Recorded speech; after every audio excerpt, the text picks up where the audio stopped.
ती गुजराती आहे, अन्य आहे आणि मराठी येण्याची गरज नाही. मराठी ही आमची राजभाषा आहे आणि जर राजभाषा असेल तर अशा प्रकारचं वक्तव्य हे राजद्रोहात बसतं. हे वक्तव्य राजद्रोहात बसतं. 106 हुतात्मे या महाराष्ट्रासाठी, मुंबईसाठी आणि मराठी भाषेसाठी त्यांनी बलिदान केलं. ते यासाठीच, हे ऐकण्यासाठी. तुम्हाला जे सरकार आहे सध्याचं, याला थोडा जरी स्वाभिमान असेल, मराठी भाषेचा अभिमान असेल, मराठी तुम्ही काय राजभाषा गीत सुरू केलं आहे तुम्ही, बरोबर ना? राज्यगौरव गीत ते गाता, त्याचा शो करता राजकीय. तुम्ही मराठी भाषा गौरव दिवस साजरा करता, तिथे भाषणं करता.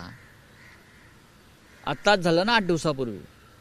आणि या मुंबईत येऊन प्रमुख नेते तुमच्या पक्षाचे विचारधारा वाहक मुंबईची भाषा मराठी नाही सांगता. हा अपमान नाही का महाराष्ट्राचा, मराठी माणसाचा, मराठी अस्मितेचा, मराठी स्वाभिमानाचा?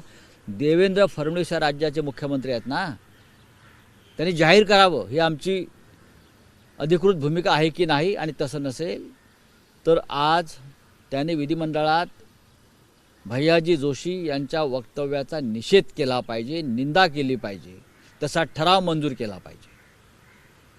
महाराष्ट्राचा अपमान तुमच्या तोंडावर कुठे आहेत ते तुमचे माननीय बाळासाहेब ठाकरे यांचे विचारांचे वारसदार जे सत्तेमध्ये बसलेले आहेत ना, मिंधे. ज्या माननीय बाळासाहेबांनी मराठी भाषेसाठी आपलं आयुष्य मराठी माणसासाठी लावलं, पणाला लावलं आम्ही सगळ्यांनी. आणि ते आज जे विचारवाहक बसलेले आहेत, विचारवाहक, त्यांनी हिम्मत असेल ना त्यांच्यामध्ये, त्यांनी भैयाजी जोशींचा आज निषेध करावा. काल त्यांनी काल औरंगजेबासंदर्भात त्यांनी फार मोठं भाषण केलं, बरोबर आहे.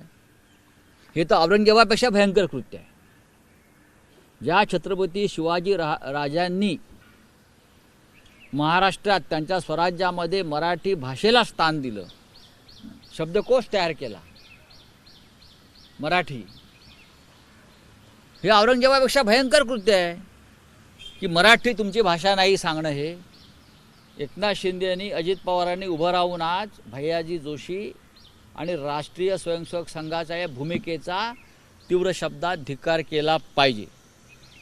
ही शिवसेनेची आमच्या भूमिका आहे. शिवसेना युबीटी भैयाजी जोशी यांना